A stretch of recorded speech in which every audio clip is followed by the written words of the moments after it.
Film की शुरुआत होती है भारत के गिरवान नामक एक जगह से, जहां हम एक माँ को अपने बच्चे के लिए लोरी सुनाते हुए सुनते हैं। जिसके बाद सीन कट होकर हमें लंदन दिखाया जाता है, जहां हम 21 साल की मेघना को देख पाते हैं, जो अपने बॉयफ्रेंड अर्जुन को उसके पापा धीरज से उसका हाथ मांगने का रिहर्सल करवा रही होती है। तभी उसके पड़ोस में रहने वाला एक लड़का आके उसे बताता है कि उसके पापा की मृत्यु हो गई है, जिसे सुन के मेघना उसी वक्त घर चली जाती है और देखती है कि उसके पापा ने सुसाइड कर लिया है। बचपन से मेघना को उसके पापा ने पाल पोस कर बड़ा किया और मेघना के लिए उसके पापा ही उसकी दुनिया थे, और उनके इस तरह से चले जाने के कारण मेघना अंदर से टूट सी गई थी। फिर रूटीन पोस्टमार्टम के लिए धीरज की बॉडी को ले जाया जाता है, जहां डॉक्टर से मेघना और उसके बॉयफ्रेंड अर्जुन को पता चलता है कि धीरज का दिल मिसिंग है, जबकि उन्हें धीरज की बॉडी पर कोई भी कहीं भी काटने या ऑपरेशन का निशान नहीं मिला, जिसका मतलब वे बिना दिल के जी रहे थे, जो कि इम्पॉसिबल है। अर्जुन डॉक्टर पर इल्जाम लगाने लगता है और उनमें बहस शुरू हो जाती है, लेकिन मेघना इस बात को ज्यादा आगे ना बढ़ा के अपने पापा का अंतिम संस्कार कराने ले जाती है, जहां पंडित जी मेघना को अपने पापा के चिता पर गंगा जल छिट ढकने को कहते हैं। लेकिन जैसे ही मेघना गंगा जल के शीशे को पकड़ती है तो उसका हाथ जल जाता है और गंगा जल गिर जाता है, जिसे देख पंडित जी एक नॉर्मल पानी से विधि पूरा करा देते हैं। वहाँ मेघना को एक अधजला पिशाच दिखता है, जो देखते ही देखते गायब भी हो जाता है। उसे देख मेघना को कुछ याद आता है, लेकिन अपने पापा को खोने के गम में वो इतना दुखी थी कि उस व्यक्ति को इग्नोर कर देती है। रात को मेघना अपने घर पर होती है, तभी उसे एटिक से कुछ आवाज़ें सुनाई देती हैं, और जब मेघना वहाँ जाती है तो उसे अपने पापा की डायरी मिलती है, जिसमें धीरज के अतीत के बारे में लिखा हुआ था। असल में धीरज एक लेखक था, जिसकी इतनी कोशिश करने के बावजूद उसे सफलता नहीं मिल रही थी। धीरज की शादी राधिका से हुई थी, जो बहुत एम्बिशियस टाइप की लड़की थी। उसके लिए पैसा ही सब कुछ था। धीरज के नाकामयाबी से वो परेशान रहती थी और पैसे के लिए गैर मर्दों के साथ रिश्ता रखती थी। राधिका अपनी बेटी मेघना को भी नहीं चाहती थी और उसे एक बोझ समझती थी। राधिका हमेशा धीरज से छुटकारा पाना चाहती थी, जिस कारण उसने धीरज को जहर देकर मारने की कोशिश की, लेकिन लकीली धीरज बच गया। लेकिन उस जहर के कारण उसे दौरे पड़ने लगे, और जब धीरज हॉस्पिटल से वापस घर आया तो राधिका वहाँ से जा चुकी थी। मेघना अब 21 साल की हो गई है, तो उसे सच्चाई के बारे में पता होना चाहिए, इसीलिए वे ये सब लिख रहे हैं। फिर धीरज डायरी में लिखता है कि एक दिन उन्हें पता चला कि राधिका ने किसी अमीर आदमी से शादी कर ली है, और मेघना को गरीबी की तरफ ढकेल कर वो खुद एक ऐशो आराम की जिंदगी बीता रही है। धीरज का कहना था कि राधिका जीत गई और वे हार गए। ये तकलीफ अब वो और नहीं सह सकते, इसीलिए वो सुसाइड कर रहे हैं। अपने पापा के दुख और तकलीफों भरी दास्तां सुन के मेघना के दिल में उसकी माँ राधिका के लिए नफरत, आक्रोश और गुस्सा और भी बढ़ गई, और वो बदले की आग में जलने लगी। जिसके बाद मेघना अपने पापा के चिता के पास जाके फूट फूट के रोने लगी और वहीं सो गई। तभी मेघना को द्वारा पड़ने लगता है और मेघना की आत्मा आत्माओं की दुनिया में चली जाती है, जहां धीरज उसके सामने आता है। धीरज को अपने सामने देख मेघना उनसे झगड़ने लगती है। मेघना कहती है कि ये कहानी अभी भी खत्म नहीं हुई है। उनकी पत्नी राधिका ने उससे उसकी दुनिया छीन के उसे अनाथ कर दिया, और अब वो राधिका से उसकी दुनिया छीन के अपना बदला लेगी। जिस पर धीरज कहता है कि वे लोग बहुत ताकतवर हैं, वो उनका कुछ नहीं बिगाड़ सकते। जिसे सुनकर मेघना कहती है कि वो अपना बदला लेना चाहती है और उसके लिए उसे अपने पापा के रूह की मदद चाहिए। जिसे सुनकर धीरज आखिर मान जाता है और मेघना को बताता है कि राधिका के घर में भगवान का वास है, जहाँ कोई आत्मा जिसने भगवान के बनाए नियम के खिलाफ जाके इसी दुनिया में रहने का फैसला किया हो, वो आत्मा उस घर में नहीं जा सकती। जिस कारण मेघना को उस घर में जाना होगा और उसके पापा उसकी मदद के लिए हमेशा उसके साथ रहेंगे। जिसके बाद मेघना की आत्मा वापस इस दुनिया में चली आती है। दूसरे दिन मेघना ट्रेन से अपनी माँ के घर की तरफ निकल जाती है, और उधर हम अर्जुन को देख पाते हैं, जो मेघना से मिलने उसके घर जाता है, जहाँ उसे मेघना के पापा की वही डायरी मिलती है, जिससे उसे पता चल जाता है कि मेघना अपने पापा के मौत का बदला लेने उसकी माँ राधिका के पास गई है। तो आखिर मेघना अपनी माँ राधिका के मैंशन तक पहुँच ही जाती है। मैंशन में खुशियों का माहौल था, जहाँ हम राधिका के पति शांतनु को देख पाते हैं, जिसे उसका एक सर्वेंट चौधरी आके मेघना के बारे में बताता है। जिसे सुनकर शांतनु चौंक जाता है और सीधे जाके राधिका को मेघना के बारे में बताता है।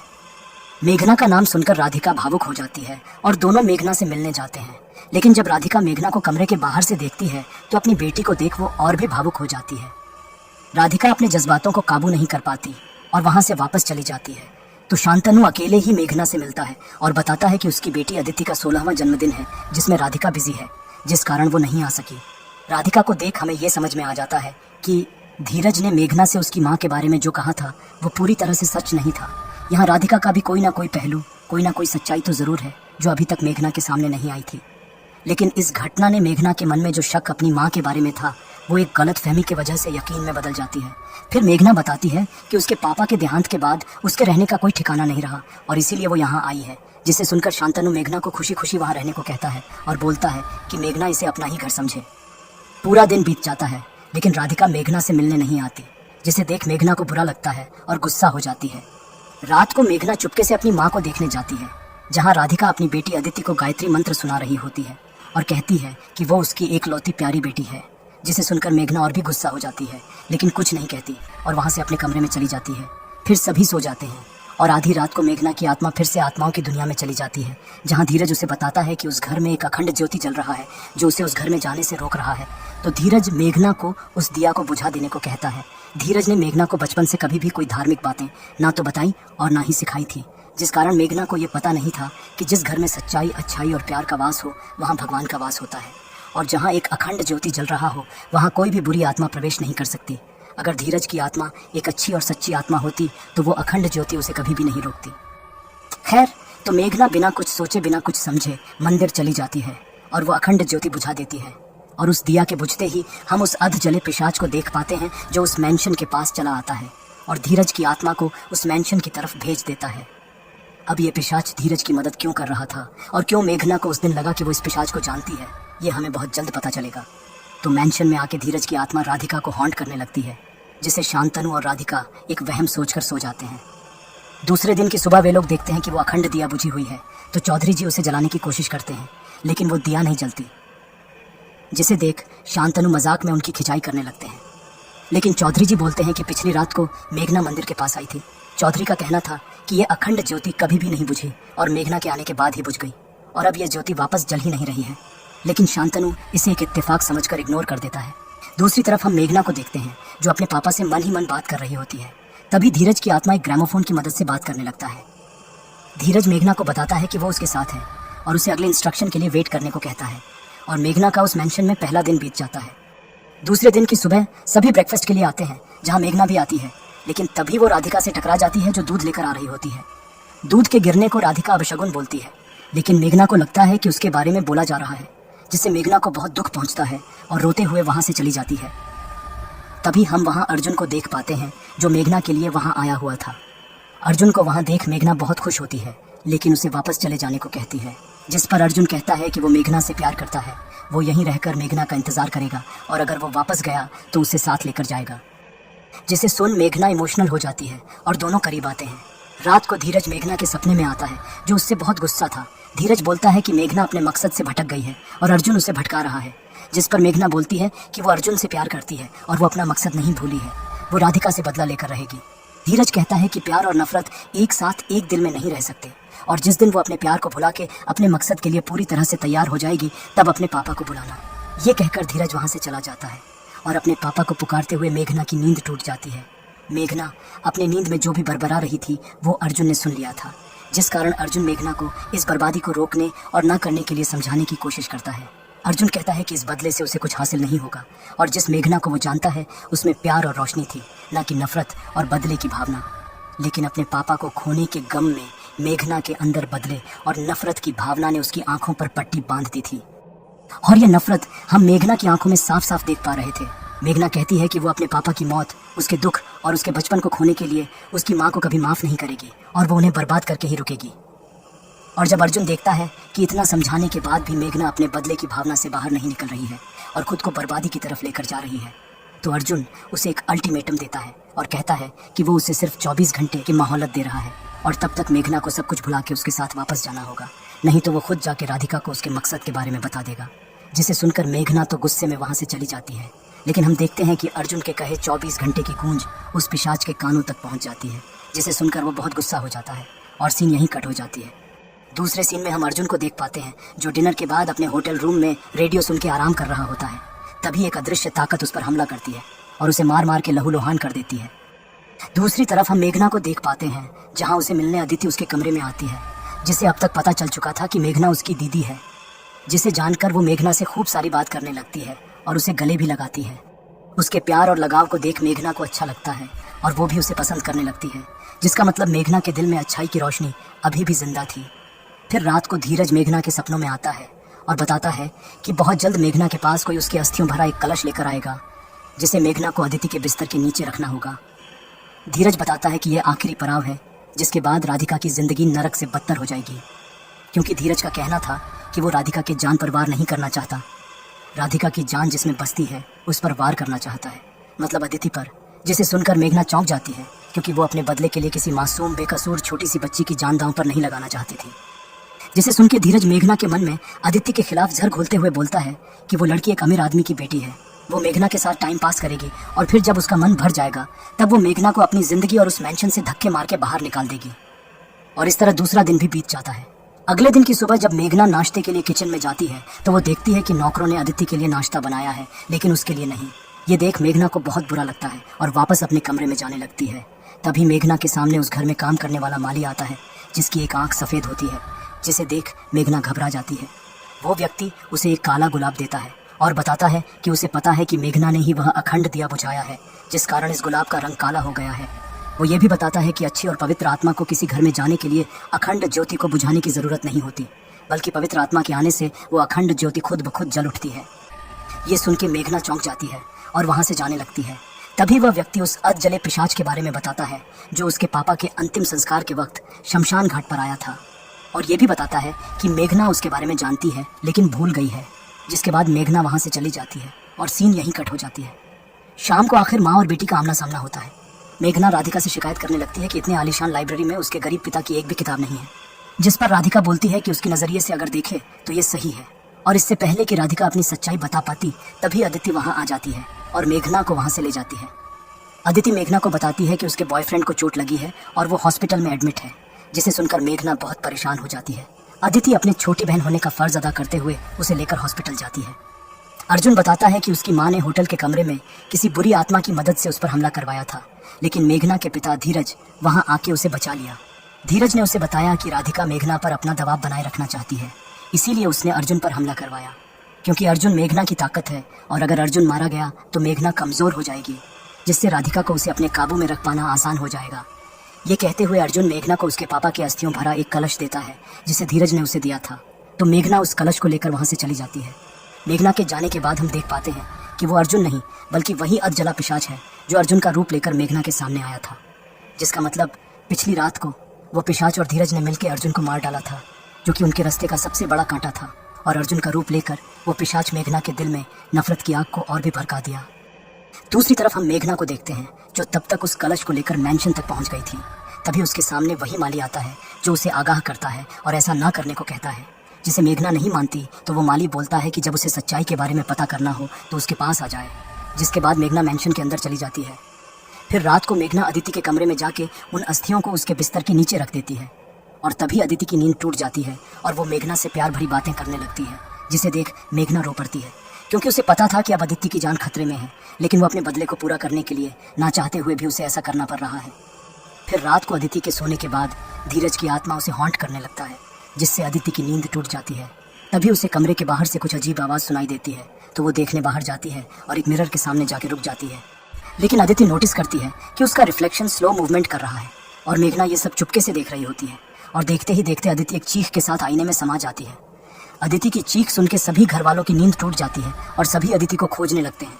तभी शांतनु नोटिस करता है कि दीवार पर लगा हुआ आईना वहाँ नहीं है और उसके शीशे जमीन पर गिरे हुए हैं, जिसे फॉलो करते हुए सभी शांतनु के ऑफिस रूम में पहुंच जाते हैं। ऑफिस रूम का नज़ारा देख सभी के होश उड़ जाते हैं। अदिति एक भयानक रूप में कुर्सी के ऊपर बैठी हुई थी, जो उन लोगों को देख वहाँ से सीधे जंगल के अंदर भाग जाती है। तो वे भी अदिति को खोजने जंगल में चले जाते हैं और राधिका को अदिति आखिर बेहोश हालात में मिलती है, जिसे वे लोग वापस मैंशन लेकर आते हैं। फिर शांतनु डॉक्टर को बुलाता है जो अदिति को चेक करके इसे एक डिलीरियम डिजीज बताता है। वे लोग बात कर ही रहे थे कि तभी अदिति का बिस्तर अपने आप हिलने लगता है, जिसे देख सभी डर जाते हैं।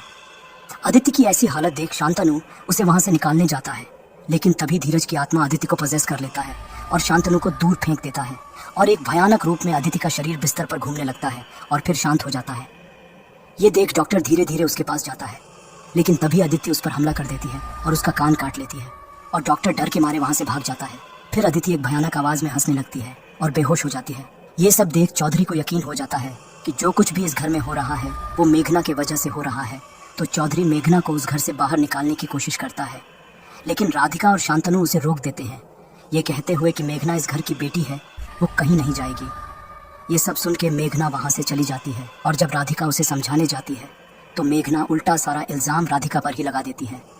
रात को मेघना के पास एक लेटर आता है जिसमें अर्जुन मतलब वो पिशाच मेघना को मैंशन के पीछे वाले जंगल में बुलाता है और जब मेघना अर्जुन से मिलती है तो वो पिशाच मेघना को बताता है कि उसका काम यहाँ खत्म हो गया है और अब उसका मकसद भी पूरा हो जाएगा, इसलिए मेघना को वहां से चले जाना चाहिए। क्योंकि धीरज नहीं चाहता था कि राधिका के बर्बादी के वक्त मेघना वहां रहे और उसका दिल अदिति के लिए पिघल जाए। क्योंकि धीरज और उस पिशाच को पता था कि मेघना के अंदर वो रोशनी है, वो ताकत है जो उन्हें रोक सकती है। इसीलिए अर्जुन का रूप लेके वो पिशाच मेघना को वहां से चले जाने को कहता है। खैर, तो उनकी ये बातें चौधरी सुन लेता है और उसी वक्त राधिका और शांतनु को बता देने की धमकी देने लगता है, जिसे देख वो पिशाच चौधरी पर हमला करके उसे मार डालता है। फिर वे लोग चौधरी की लाश को एक कुआं में फेंक देते हैं और अर्जुन मेघना से कहता है कि दूसरे दिन शाम को ट्रेन से वे दोनों वापस चले जाएंगे और तीसरा दिन भी समाप्त हो जाता है। अगले दिन की सुबह मेघना देखती है कि अदिति एक पोजेस्ड हालत में लेटी हुई है और राधिका एक बेबस माँ की तरह उसके पास बैठ के लोरी सुना रही है, जिसे देख मेघना को राधिका और अदिति के लिए बहुत दुख होता है। फिर उसे अपने पापा के सुसाइड और अपने तकलीफों के बारे में याद आता है और अपना सामान पैक करके स्टेशन चली जाती है, जहाँ मेघना अर्जुन के साथ ट्रेन से वापस जाने लगती है। लेकिन तभी मेघना नोटिस करती है कि वो अर्जुन नहीं बल्कि वही अध जला पिशाच है, जिसे देख मेघना घबरा जाती है और वहां से भागते हुए ट्रेन के ऊपर चली जाती है, जहां वो पिशाच भी आ जाता है। पिशाच कहता है कि उसने धीरज से वादा किया था कि उसके और उसके मकसद के बीच वो किसी को आने नहीं देगा, इसीलिए उसने अर्जुन को मार डाला और मेघना को यहाँ से वापस भेज देना चाहता है। वो ये सब बता ही रहा था, तभी एक ब्रिज से टकरा के वो पिशाच मारा जाता है। अर्जुन के मौत के बारे में जानकर मेघना अंदर से टूट जाती है और उसी हालत में पैदल चलकर वापस मैंशन पहुंच जाती है और इस कहानी की सच जानने के लिए सीधे उस माली के पास चली जाती है। माली उसे राधिका की डायरी देता है और कहता है कि यही वो सच है जो बरसों से उसका इंतजार कर रही थी। और जब मेघना उस डायरी को पढ़ती है तो उसे और हमें इस कहानी की सच्चाई के बारे में पता चलता है। इस कहानी की शुरुआत हुई थी 1902 से। तो हुआ कुछ ऐसा था कि धीरज एक नाकामयाब लेखक था जिसका जिम्मेदार वो राधिका को समझता था। वो वक्त था 1904, जब नाम, शोहरत और पैसे के लिए धीरज राधिका को जबरदस्ती गैर मर्दों के पास भेजने लगा था, जिससे राधिका अंदर से टूट सी गई थी। लेकिन मेघना के लिए वो ये सब सहती रही। फिर वक्त आया 1906, जब एक दिन धीरज ने राधिका को एक पब्लिशर के पास भेजना चाहा। लेकिन इस बार जब राधिका ने मना कर दिया तो धीरज ने झर खा लिया और राधिका को धमकाने लगा कि अगर उसने धीरज की बात नहीं मानी तो वो मर जाएगा और इसका इल्ज़ाम राधिका पर आ जाएगा। तो राधिका को मजबूरन उसकी बात माननी पड़ती है, क्योंकि राधिका को अगर कुछ हो गया तो मेघना अनाथ हो जाएगी और उसका कोई सहारा नहीं रहेगा। लेकिन धीरज ने सिर्फ उतना ही जहर पिया था जिससे वो नहीं मरता। लेकिन इससे हुआ ये कि उस जहर के साइड इफेक्ट के कारण धीरज को दौरे पड़ने लगे। लेकिन धीरज इसके लिए भी राधिका को ही जिम्मेदार ठहराया। 1907 के आते आते राधिका ने हालात से हार मानकर आत्महत्या करने की कोशिश की और तब उसकी मुलाकात शांतनु से हुई, जिसे भगवान ने उसकी जान बचाने और एक नई जिंदगी देने भेजा था। फिर राधिका ने मेघना को लेकर शांतनु के साथ उस नरक से भाग जाने का फैसला किया। लेकिन इस बात की भनक धीरज को हो गई और वो राधिका से पहले ही मेघना को लेकर वहां से भाग गया। राधिका और शांतनु सालों तक मेघना को चारों तरफ खोजा, यहाँ तक कि उन्होंने मेघना की फोटो भी अखबार में दी, लेकिन मेघना उन्हें कहीं नहीं मिली। लेकिन फिर भी राधिका ने उम्मीद नहीं छोड़ी और देखते ही देखते 5 साल बीत गए। लेकिन राधिका को यकीन था कि भगवान एक ना एक दिन मेघना को उसके पास जरूर लाएंगे। राधिका की हालत को देख शांतनु ने उसे डायरी लिखने से मना किया, क्योंकि ये डायरी राधिका को धीरज से जोड़े रखेगी, जो उसकी सेहत के लिए ठीक नहीं था। तो शांतनु ने उस डायरी को माली की मदद से दफना दिया, जो आज जाके मेघना को मिली। सच्चाई को जानकर मेघना समझ जाती है कि धीरज ने आज तक उससे सिर्फ झूठ ही बोला है और उसके मन में राधिका के खिलाफ सिर्फ जहर ही घोला है। ईवल राधिका नहीं बल्कि धीरज है। फिर मेघना रोते हुए धीरज को कोसने लगती है और कहती है कि जिस तरह धीरज ने उसके परिवार को बर्बाद किया, वो किसी और के परिवार को बर्बाद होने नहीं देगी और अपने अंदर के रोशनी से धीरज के फैलाए अंधेरे को खत्म कर देगी। फिर मेघना जाके राधिका और शांतनु को सारी सच्चाई बता देती है। मेघना बताती है कि उनके साथ जो भी हो रहा है वो उसी के कारण हो रहा है। अदिति के अंदर धीरज की आत्मा है, जिसके लिए उसने धीरज की मदद की थी, और आज रात धीरज अदिति की आत्मा को ले जाएगा और अदिति मर जाएगी। मेघना की बात सुन के राधिका और शांतनु के तो जैसे पैरों तले से जमीन ही खिसक जाती है। राधिका मेघना को थप्पड़ मारने लगती है। उनके बीच क्लेश को देख धीरज की आत्मा हंसने लगती है। यही तो वो चाहता था। फिर शांतनु राधिका को रोकता है और मेघना को वहां से चले जाने को कहता है। मेघना कहती है कि भले ही वे लोग उसे कभी भी माफ ना करें, और वो चाहती भी यही है कि वे लोग उसे कभी भी माफ ना करें, उससे नफरत करें, वो इसी के लायक है। लेकिन उसे अदिति को बचाने का एक मौका दे, क्योंकि सिर्फ वही अदिति को बचा सकती है। और हम देख पाते हैं कि इस एक मौके की गूंज उसी पिशाच तक पहुंच जाती है, जिसका मतलब वो पिशाच उस एक्सीडेंट में मारा नहीं था। और वैसे भी एक पिशाच इतनी आसानी से और ऐसे नहीं मरते। ये सुन के वो पिशाच घबरा जाता है और मैंशन की तरफ निकल जाता है। दूसरी तरफ शांतनु बिरजू पंडित को बुलाते हैं, जिनसे हमें ये पता चलता है कि धीरज राधिका से बदला लेना चाहता था और इसके लिए धीरज ने एक अध जले पिशाच के साथ सौदा किया, जिस पर वो पिशाच मान गया। लेकिन उसने एक शर्त रखी कि धीरज के मरने के बाद उसका दिल पिशाच का हो जाएगा और इसके बदले में वो पिशाच उसकी मदद करेगा और किसी को उसके और उसके मकसद के बीच नहीं आने देगा। ये सब सुनकर मेघना को याद आता है कि धीरज के मरने के बाद पोस्टमार्टम के वक्त डॉक्टर को धीरज का दिल नहीं मिला था। फिर थोड़ा और सोचने के बाद मेघना को उस पिशाच के बारे में भी याद आ जाता है। मेघना बताती है कि जब वो छोटी थी तब किसी काम से धीरज को शहर से बाहर जाना था, तो मेघना को उसकी बुआ के पास छोड़ दिया, जहाँ रात को उसे एक सपना आया। सपने में मेघना ने एक टांगे पर कुछ गिफ्ट्स बॉक्स देखा और देखा कि धीरज उस पिशाच के साथ है, जहाँ वो पिशाच उसे बता रहा था कि राधिका ने एक बेटी को जन्म दिया है जिसका नाम अदिति है। और यहाँ हमें धीरज के असली मकसद के बारे में पता चलता है। धीरज का प्लान था कि जब अदिति बड़ी हो जाएगी और राधिका और उसकी बेटी के बीच एक गहरे प्यार का रिश्ता बन जाएगा तब वो उन पर वार करेगा। लेकिन धीरज को पता था कि जिंदा रहते हुए वो उनका कुछ नहीं बिगाड़ सकता। इसीलिए धीरज ने डिसाइड किया कि वक्त आने पर वो मर जाएगा और एक रूह बन जाएगा और उस पिशाच की मदद से बहुत ताकतवर बन जाएगा। फिर वो अदिति को पोजेस करके राधिका को टॉर्चर करने लगेगा और जब अदिति का शरीर हार मान जाएगा तब वो अदिति की आत्मा को हमेशा के लिए अपने साथ ले जाएगा और इस तरह से अदिति को मार के वो राधिका को उसकी जिंदगी का सबसे बड़ा घाव देगा। फिर मेघना बताती है कि दूसरे दिन जब धीरज उसे लेने आया तो उसने टांगे पर वही गिफ्ट्स देखे थे।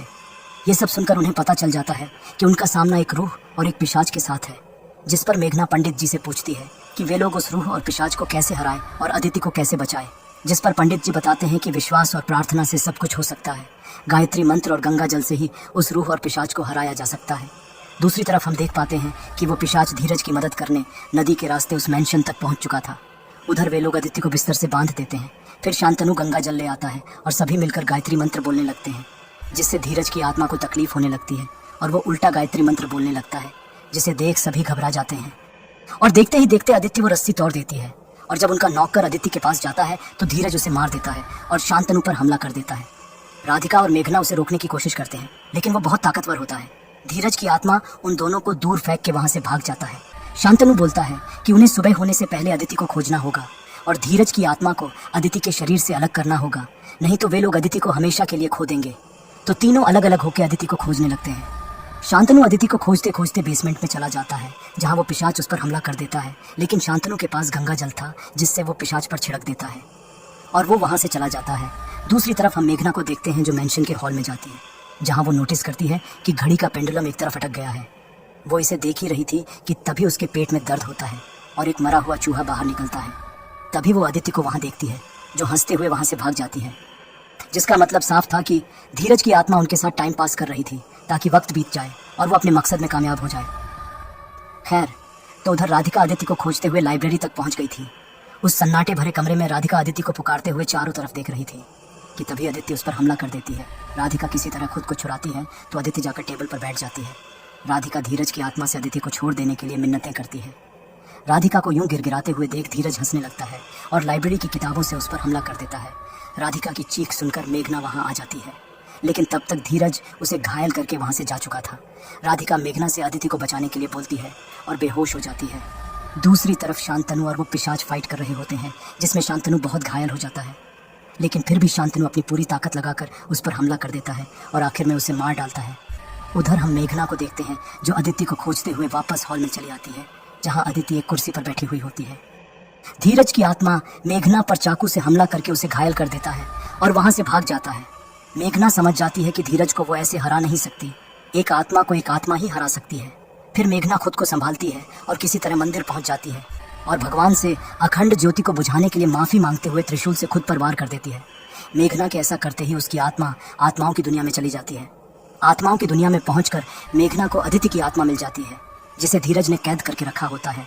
मेघना देखती है कि धीरज उल्टा गायत्री मंत्र बोले जा रहा है। तभी धीरज की नजर उस पर पड़ती है, जिसे देख वो चौंक जाता है। मेघना बताती है कि वो यहाँ अदिति को वापस भेजने आई है। मेघना बताती है कि धीरज ने उसे कहा था कि मरने के बाद एक रोशनी आती है जो आत्मा को परलोक ले जाती है, और जो आत्मा जाने से इनकार कर देती है वो एक प्रेत आत्मा बनकर अंधकार में भटकती रहती है। फिर मेघना बोलती है कि वो अब मर चुकी है और उसके लिए भी वो रोशनी आएगी, लेकिन वो अकेले नहीं जाएगी, धीरज को भी अपने साथ लेकर जाएगी। ये कहकर मेघना धीरज को पकड़ लेती है।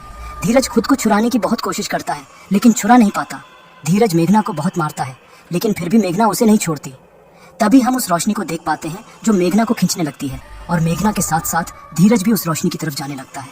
तभी एक हाथ आकर मेघना के पैर को पकड़ लेता है, जिससे होता ये है कि धीरज उस रोशनी के अंदर चला जाता है और मेघना वहीं रुक जाती है।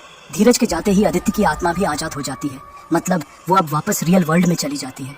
फिर हम देखते हैं कि वो हाथ जिसने मेघा को रोक लिया था, वो हाथ किसी और का नहीं बल्कि अर्जुन का हाथ था, जिसने मेघना की आत्मा को वहां जाने से रोका था। अर्जुन को अपने सामने देख मेघना बहुत खुश होती है और उसके गले लग जाती है। मेघना कहती है कि उसके कारण ये सब हुआ और उसी के कारण अर्जुन की जान गई, लेकिन अब वे दोनों साथ रहेंगे हमेशा। तो अर्जुन कहता है कि अभी उसका वक्त नहीं आया, उसे अभी बेटी और दीदी का फर्ज निभाना है और तब तक अर्जुन उसका यही इंतजार करेगा। और मेघना के ना चाहते हुए भी उसकी आत्मा वापस रियल वर्ल्ड में चली जाती है और मेघना की आंखें हॉस्पिटल में खुलती हैं, उसके अपने असली परिवार के सामने। दोस्तों, अगर आपको ये एक्सप्लेनेशन अच्छी लगी हो तो इसे लाइक कर देना और अभी तक सब्सक्राइब नहीं किए हो तो सब्सक्राइब भी कर देना। इसी के साथ ये मूवी यहीं समाप्त हो जाती है। तो चलिए मिलते हैं दूसरी मूवी एक्सप्लेनेशन में।